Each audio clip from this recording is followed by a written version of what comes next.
el nombre de digital, del nombre de la planta.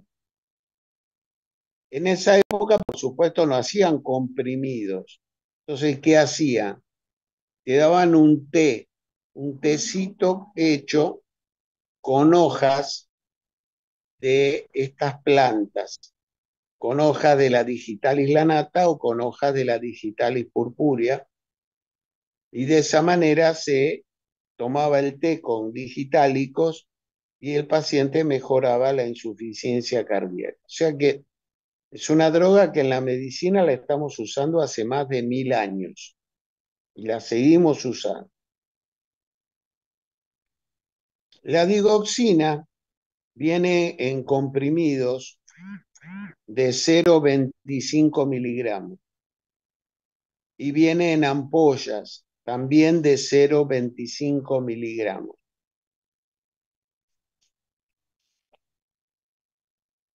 ¿Por qué es eficaz en la insuficiencia cardíaca? Bueno, básicamente la droga lo que mejora es la fuerza contráctil del corazón. Mejora la fuerza con la que el corazón se contrae y disminuye la taquicardia que tiene el paciente con insuficiencia cardíaca. Entonces tiene un latido más enérgico y a una frecuencia cardíaca más lenta. ¿Cómo se ejerce ese efecto? Bueno, en la membrana del miocardiocito hay una ATPasa sodio-potasio. Esa ATPasa sodio-potasio saca sodio de la célula y retiene potasio. Lo que hace la digoxina es bloquear esa ATPasa. Y lo que ocurre después de ese bloqueo es una serie de pasos. Cuando usted bloquea la ATPasa, aumenta el sodio adentro del miocardiocito. Ese es el primer paso. Aumenta el sodio adentro del miocardiocito. El segundo paso es que ese aumento del sodio adentro del miocardiocito estimula la entrada de calcio a la célula miocárdica desde el exterior. Y ese aumento del calcio que ingresa desde el exterior va acompañado también de un aumento de la liberación de calcio del retículo endoplasmático liso. La conclusión final es aumenta el calcio adentro del miocardiocito. Pero el calcio es fundamental para la interacción entre la actina y la miosina del sarcómero. Entonces, usted al tener más calcio, el sarcómero se contrae más veces y se contrae con mayor intensidad. Eso provoca que mejore la fuerza contráctil del corazón. ¿Y por qué baja la frecuencia? Uno diría, bueno, pero si se contrae más veces debería aumentar la frecuencia. Pero la droga tiene un efecto que bloquea un poquito el nodo AB. Entonces, al bloquear el nodo AB, pasan menos estímulos de la aurícula al ventrículo y eso reduce la frecuencia cardíaca que tiene el paciente. Esto es pregunta de examen. Yo le puedo preguntar, explíqueme por qué sirve la digoxina para el tratamiento de la insuficiencia cardíaca y cuál es su mecanismo de acción. Usted me tiene que decir esto que yo le acabo de decir. Muy bien. Cómo se usa la digoxina? Bueno, ahí tenemos dos alternativas. Cuando usted trata a un paciente con digoxina, hay una primera etapa del tratamiento que se llama digitalización. Mediante la digitalización, usted consigue llegar a dosis adecuadas para que la digoxina ejerza sus efectos. Sería como una especie de dosis de carga o dosis de impregnación. Tenemos dos formas de hacer la digitalización. La primera es hacer una digitalización rápida. La digitalización rápida se hace con ampollas de digoxina por vía intravenosa. Se da una ampolla de digoxina cada 6 horas. Y en la quinta dosis, está ya digitalizado. Como usted acá le está dando una carga de digital en pocas horas, usted tiene que tener cuidado que el paciente no se intoxique. Para eso usted tiene que hacerle un interrogatorio a ver si el paciente se siente mal de algo. Y además, antes de cada dosis, es conveniente que le haga un electro y es conveniente que le haga dosajes de potasio. Si está intoxicado, va a tener cifras de potasio elevadas. Entonces, esa es la digitalización rápida. Repito, se hace por vía intravenosa, 4 dosis, 5 dosis, a la quinta dosis está digitalizado, las dosis son cada 6 horas por vía intravenosa y antes de cada dosis, control del potasio, electro e interrogatorio del paciente. La digitalización rápida en la práctica se usa más cuando usted usa la digoxina para el control de las arritmias, sobre todo de la fibrilación auricular y del aleteo. Y después usted tiene lo que se llama la digitalización lenta. La digitalización lenta es, le doy un comprimido de digoxina por día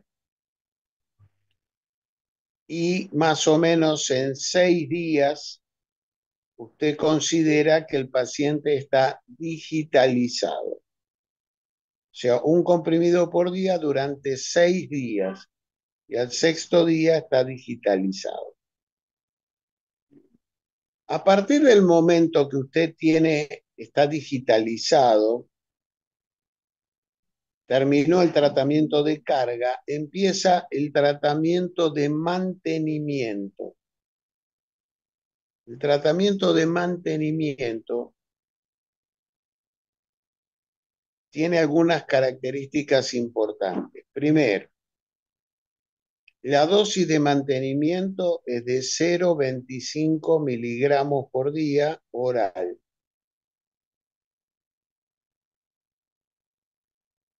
Segundo,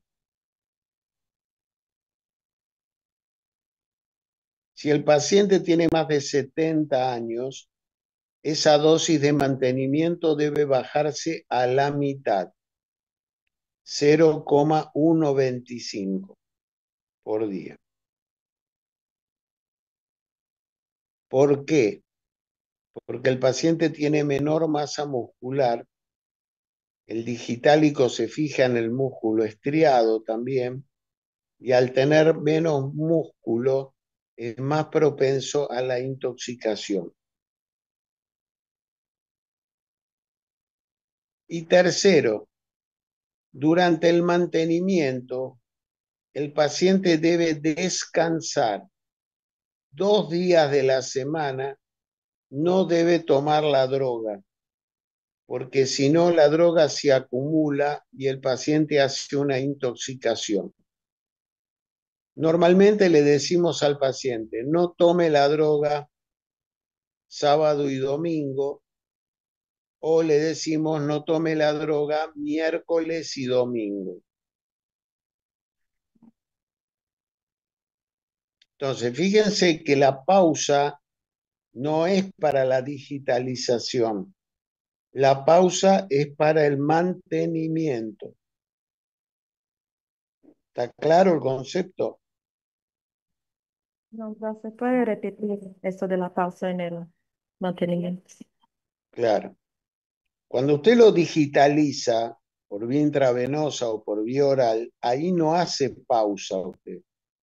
Usted empieza con la pausa cuando empieza con la dosis de mantenimiento. Ahí hace la pausa, que tiene que ser 2 días a la semana. Ya sea que tenga más de 70 años o tenga menos de 70 años, va a descansar 2 días a la semana. ¿Por qué hay que descansar? Porque si no la droga se acumula y el paciente tiene más riesgo de intoxicación digital.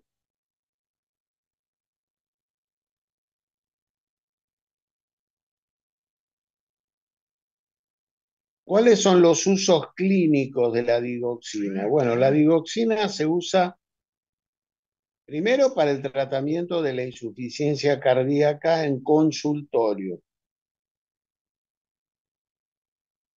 y se puede usar también para disminuir la frecuencia cardíaca en un paciente con fibrilación auricular o con aleteo auricular.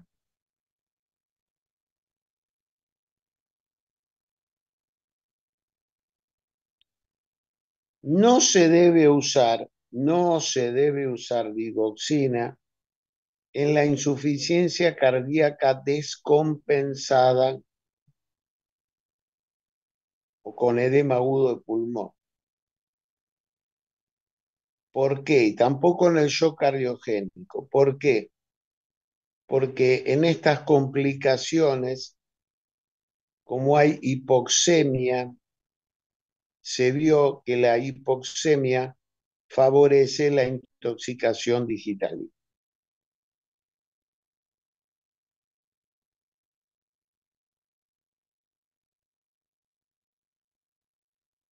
Usted me dirá, pero doctor, es una droga bárbara, buenísima la digoxina. ¿Por qué no la usamos con mucha frecuencia? Bueno, el problema que tenemos con la digoxina es que su umbral tóxico está bastante cercano a la dosis eficaz. Entonces, siempre tenemos que estar pendientes de que el paciente no se intoxique con digoxina.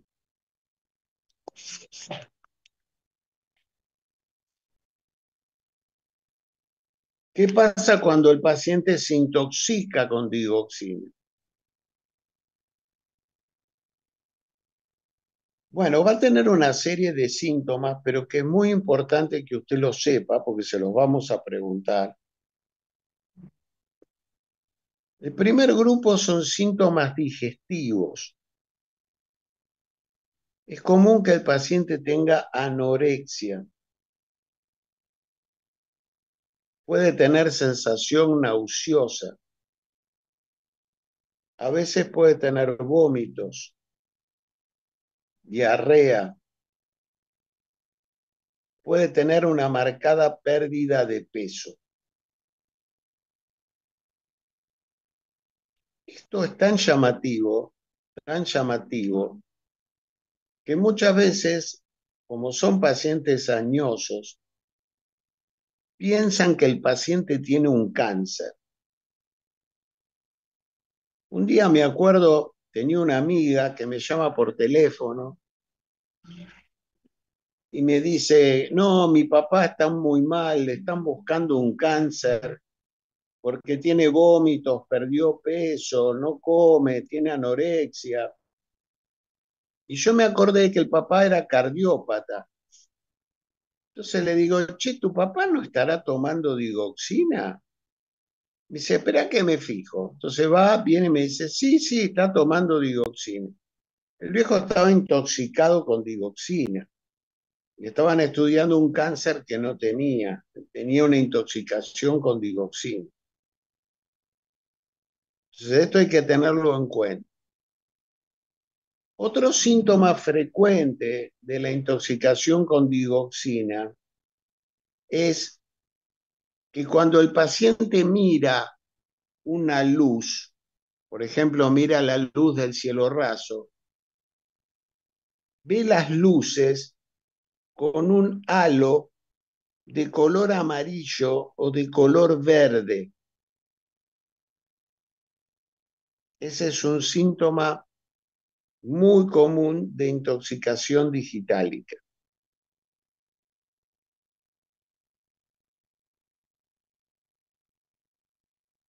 Algunos pacientes pueden tener también episodios como de confusión mental por el digital. Eso ya no es tan común. También se ha descrito que el digital puede producir isquemia de los vasos digestivos. El paciente puede tener un infarto intestinal.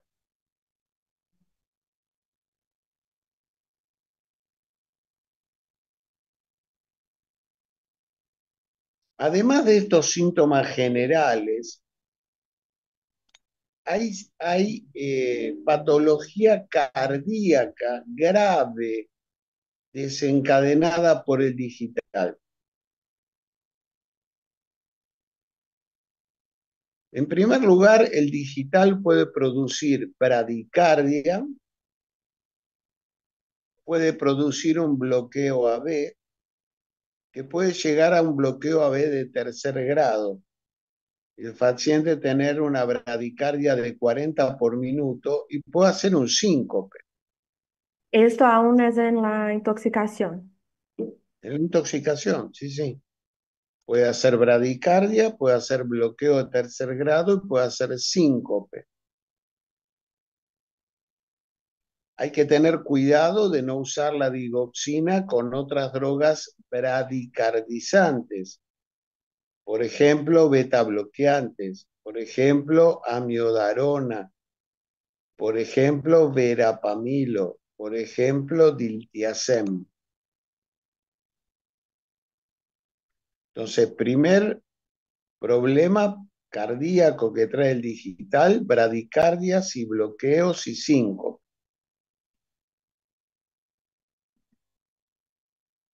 En segundo lugar, puede producir arritmias rápidas.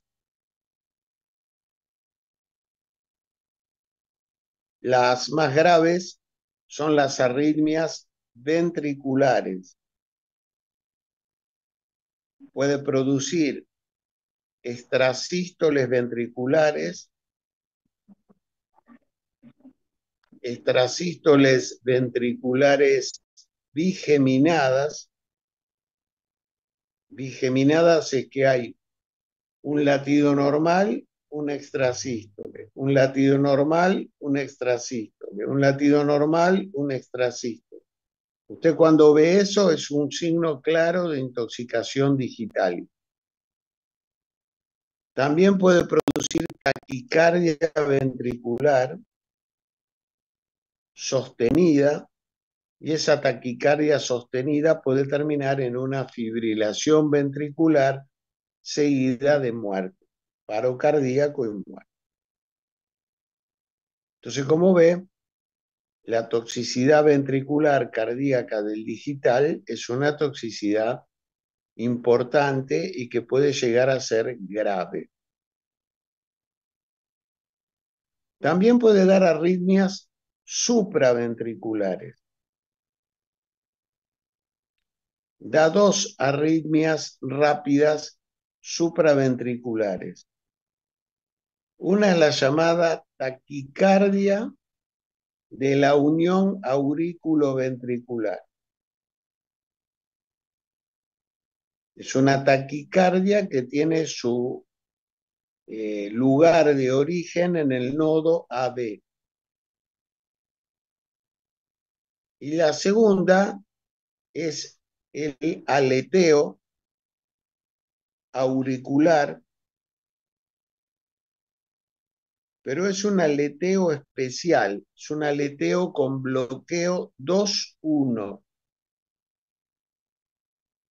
O sea, cada 2 latidos de la aurícula pasa uno al ventrículo.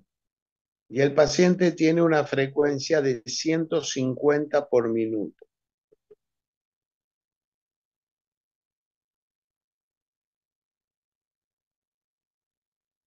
Esto es pregunta de examen. Esto es pregunta de examen. O sea, ¿cuáles son los síntomas cardíacos y no cardíacos que me hacen sospechar que el paciente tiene una intoxicación digital?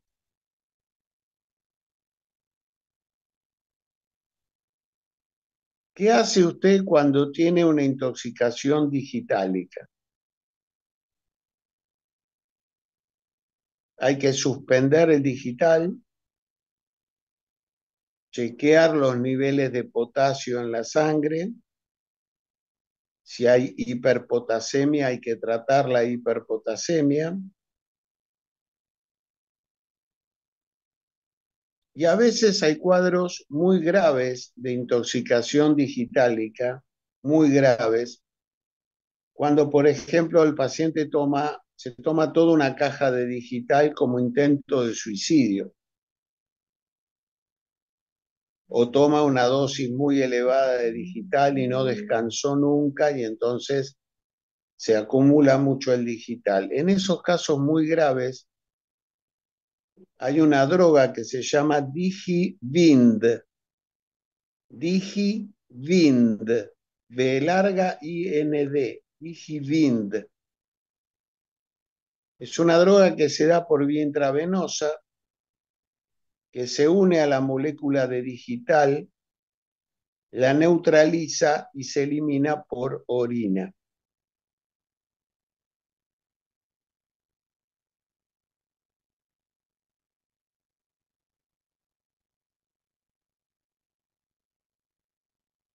Si usted tiene una bradicardia o un bloqueo por digital, le va a tener que suspender la droga, le va a tener que dar atropina o isoproterenol como drogas taquicardizantes y a veces puede ser necesario colocar un marcapaso transitorio.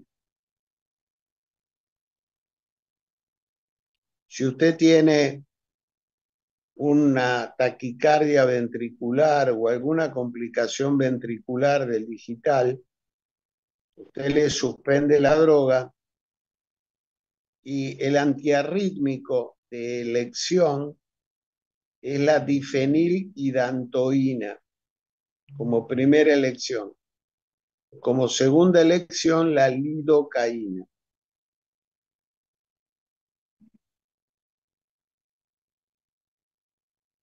Si usted tiene una taquicardia de la unión AB o una aleteo 2-1, simplemente se suspende el digital y se espera que se le vaya el efecto del digital.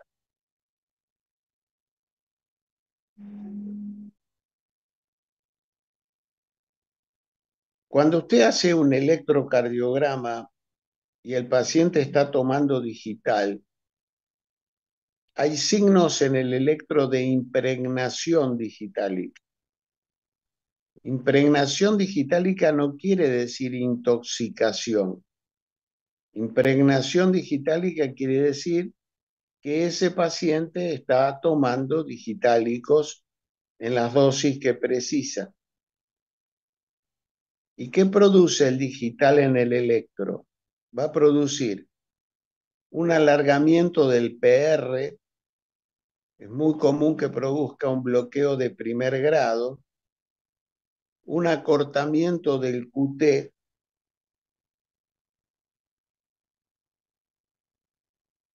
y el ST suele tener una concavidad hacia arriba Esa concavidad se conoce con el nombre de cubeta digitálica.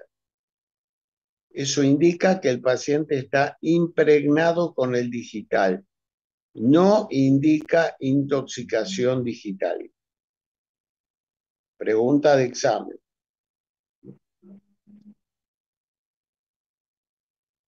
Bueno, creo que con esto más o menos hemos dicho las cosas más importantes del digital. Me quedará alguna en el tintero, pero las cosas más relevantes las hemos dicho. Dijimos para qué se usa, dijimos cómo se usa, dijimos, explicamos la digitalización lenta y rápida, explicamos la dosis de mantenimiento, explicamos cómo actúa a nivel molecular, qué es lo que produce, por qué frena la frecuencia cardíaca.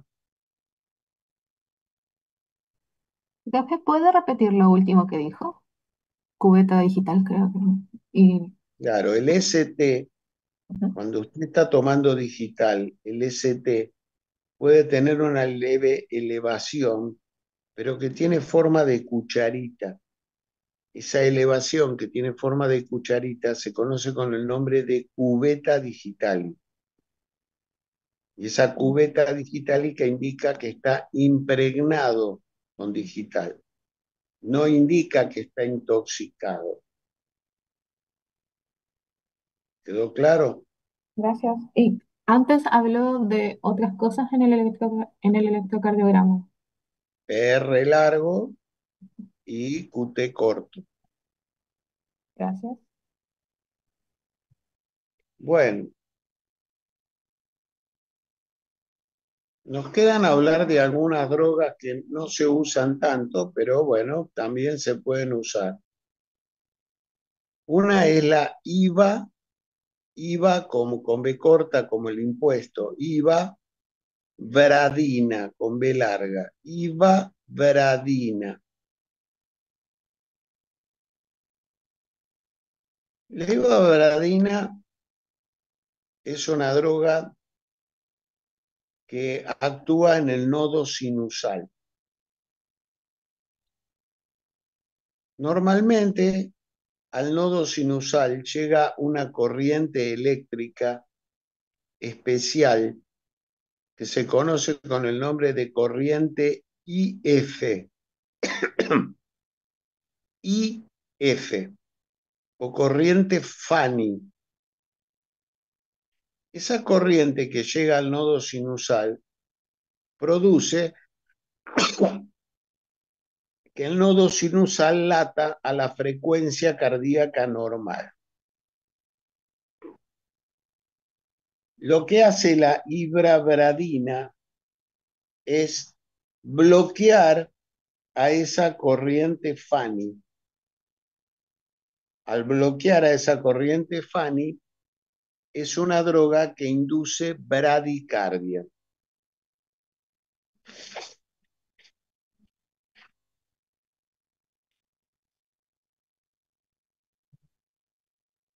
Usted me dirá, pero doctor, si yo le doy una droga que induce bradicardia, bajo el volumen sistólico, el volumen minuto lo estoy bajando. Por eso es una droga que tiene que usarse con cautela. Porque si usted le baja mucho la frecuencia cardíaca, el paciente se puede descompensar. No se usa mucho, pero ¿en qué caso se usa? Se usa cuando usted no le puede dar al paciente beta bloqueantes. ¿Y por qué no le puedo dar beta bloqueantes? Y porque tiene alguna contraindicación. Por ejemplo, es un paciente con asma, que sabe que no se le puede dar beta bloqueantes a los asmáticos, se pueden morir. O el paciente tiene un EPOC, no se le da beta bloqueantes tampoco al EPOC. O el paciente es un depresivo y usted cree que con el beta bloqueante va a empeorar su depresión. O el paciente tiene mala irrigación en las piernas y usted cree que con el beta bloqueante va a empeorar esa mala irrigación. En esos casos, usted en vez de bajarle la frecuencia cardíaca con beta bloqueantes, le puede bajar la frecuencia con la ivabradina. Además, se vio que la ivabradina, por este efecto bradicardizante que tiene también un efecto antianginoso. Entonces, permite usar esta droga en pacientes con ANGOR que por alguna razón no pueden recibir beta bloqueantes o no pueden recibir verapamilo o no pueden recibir diltiazem. Entonces usted le puede dar ivabradina. Cuando usted usa la ivabradina, usted le va subiendo lentamente la droga al paciente y le tiene que controlar la frecuencia cardíaca. Si el paciente sigue con frecuencias altas, usted puede subir la dosis. Si el paciente se estabiliza en una frecuencia alrededor de 60, 65, usted le mantiene la dosis. Y si el paciente baja la frecuencia cardíaca, usted tiene que bajarle la dosis.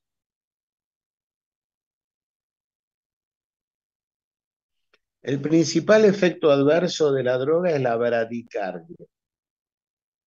Ese es el principal efecto adverso. No se usa en pacientes con insuficiencia cardíaca descompensada y con infartos agudos. En general se trata de no usar en situaciones agudas. Tiene un efecto adverso que hay que recordar, importante, a nivel ocular. En la retina hay una corriente eléctrica que se llama IH. Esa corriente IH de la retina es media parecida a la corriente IF del corazón. Entonces puede provocar alteraciones de la retina. Y esas alteraciones son que el paciente ve como luces, como lucecitas. ¿Sí? Está mirando y se le prenden como lucecitas. Y eso puede ser peligroso si el paciente maneja o si el paciente maneja maquinaria peligrosa. En esos casos, si aparecen esos fosfenos, la medicación debe ser suspendida.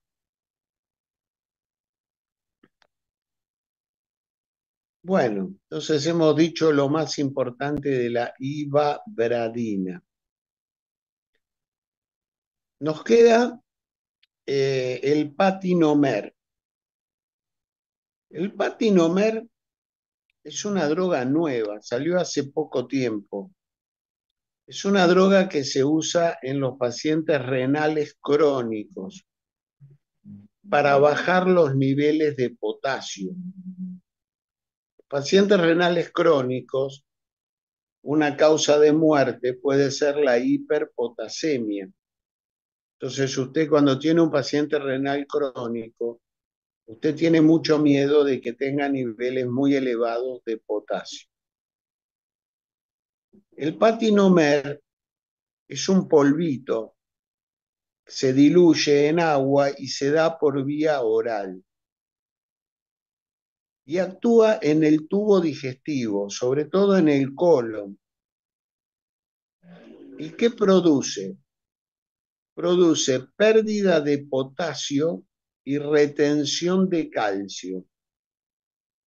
Pérdida de potasio y retención de calcio. ¿Para qué puede servir el patinomer? Cuando usted tiene un paciente medicado con valsartán y con espironolactona o eplerenona, un fenómeno limitante de la cantidad de espironolactona y de la cantidad de eplerenona que usted le puede dar es la hiperpotasemia. Entonces, al ponerle el patinomer, como el paciente elimina potasio a nivel de la materia fecal, le permite a usted subir un poquito más la dosis de eplerenona y la dosis de espironolactona que usted puede usar en el paso 3 del tratamiento de la insuficiencia cardíaca en consultorio. Esa es la utilidad de esta medicación. Profe, en ese caso, o sea, ¿se lo daría por un tiempo limitado hasta que le haga un control y disminuya los niveles de potasio? No, ¿O no, se da todos los días, con el deseo de que baje los niveles de potasio, y entonces vos, en vez de ponerle 50 de espironolactona, le podés dar 100. Entonces, aumentás un poquito el efecto diurético de la espironolactona. O si usás 25 de plerrenona, le podés dar 50. Entonces, aumentás un poquito el efecto diurético de pérdida de agua y de pérdida de sal de la espironolactona y de la eplerenona. ¿Está? Bien. Nos quedan dos drogas más. Uno es agregarle al paciente en insuficiencia cardíaca un nitrato. Se utiliza el mononitrato de isosorbide. Mononitrato de isosorbide. ¿Qué hacen los nitratos? El mononitrato de isosorbide. Se usa cada 8 horas o cada 12. El nombre comercial es el Medocor. Es un vasodilatador venoso. Al vasodilatar las venas, disminuye el retorno venoso al corazón y hace que el corazón trabaje más aliviado porque recibe una menor precarga. Entonces, repito, el mononitrato de isosorbide se usa un comprimido cada 12, un comprimido cada 8, nombre comercial Medocor. Miligramos creo que venía por 20 miligramos, si no me acuerdo mal.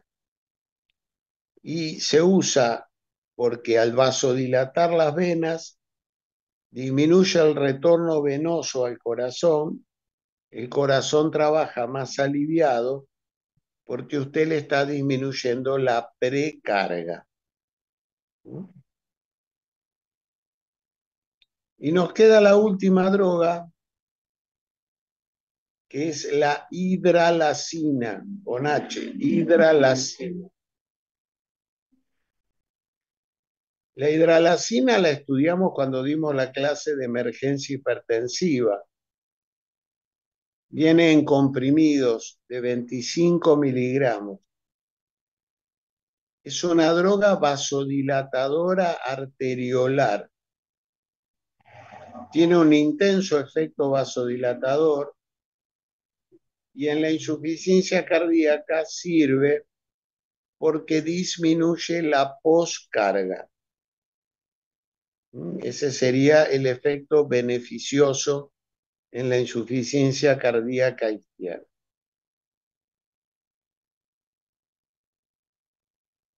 Entonces,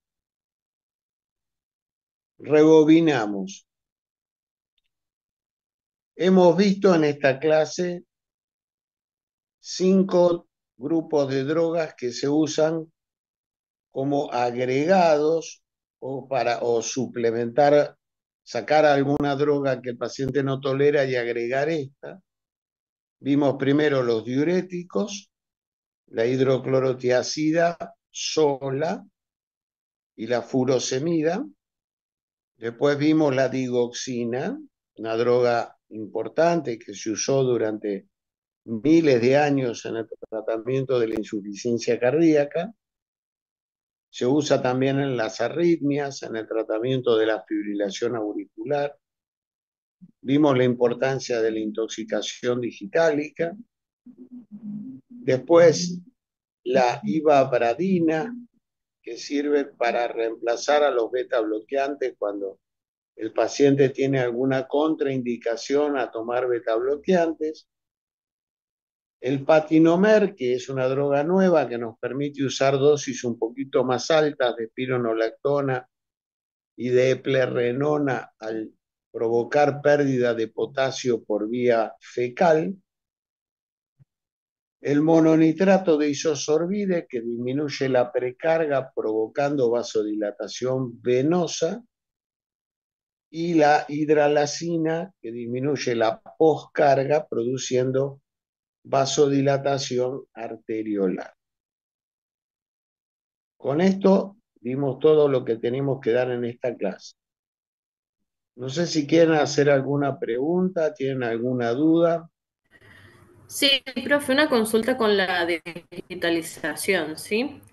Yo hago ese tratamiento de carga, escojo si sea de manera rápida o lenta, ¿cierto? Sí. Y después, En general, si el paciente no apura, se hace la digitalización lenta. ok, Si el paciente, vos lo notás que está muy descompensado, se puede hacer la digitalización rápida. Y si bien. usás el digital como antiarrítmico para controlar una fibrilación auricular, ahí lo vas a usar por vía intravenosa, lo vas a usar como Mm, droga rápida. ok, Pero cuando lo usás rápido, tenés que tener cuidado con la intoxicación, porque vos le estás sí, dando lo que al otro le diste en 6 días, a este se lo estás dando en 1 día y 6 horas. Entonces bien, tenés que tener cuidado que no se te intoxique. Para bien. eso, para eso, antes de darle cada dosis, vas al lado del paciente y le decís, ¿cómo se siente, señor? ¿Tiene náusea? ¿Tiene vómito? ¿Se siente bien? Le haces un electro, te fijas en el electro si hay signos de que, si tiene una arritmia, tiene algo que indica que se está intoxicando. ¿Se entiende? Y le Ahí va pedís mi pregunta y le del pedís tema. un dosaje en sangre de potasio. Bien, sí, para ver, perfecto. Sí, en mi pregunta ahí, porque me quedé confusa con el tema del electro que dice se hace en el primer y segundo día antes de cada No, no, dosis. no, no, no. El electro se hace antes de cada dosis. Ah, antes de cada dosis. Claro, Bien. vos le das la primera dosis. En la primera no Sí, haces nada, le das la sí. dosis. Cuando le Ujú. das la segunda a las 6 horas, antes de darle la segunda, Ah, lo interrogás, le haces el electro y le sacas potasio. Pasan 6 horas. Antes de la tercera, lo interrogás, le haces el electro y le dosás el potasio. Antes de la cuarta, lo mismo, y antes de la quinta, lo mismo. perfecto, ahí ya me quedó clarísimo. Gracias. Buenísimo, buenísimo. Bueno, no sé si quieren preguntar alguna otra cosa. Bueno, a las 6 vamos a hablar de eh,